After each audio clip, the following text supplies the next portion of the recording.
How to install apps without emulator.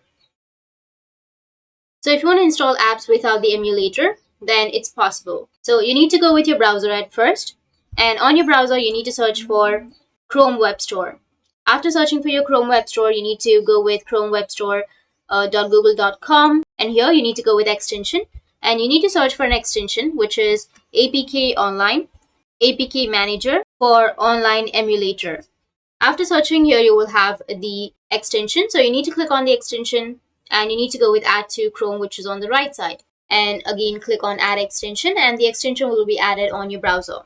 Once you've added your extension on your browser, you can go with the upper right, which has that extension section. And from here, you can go and pin the extension if you want to. Now, once you've added the extension, you need to go with the top right and click on the extension. Once you click on the extension here, you will have run emulator. So you need to click on run and it will start running.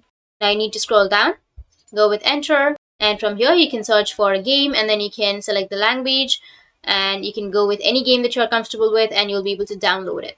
So you can use this extension as an emulator, or you can also go with Microsoft Store. After searching for your Microsoft Store, you can go with search apps, games, or movies, and after searching you'll be able to install it from here also. So that's how you can install apps without emulator, and if you have any questions, feel free to comment below. Thanks for watching.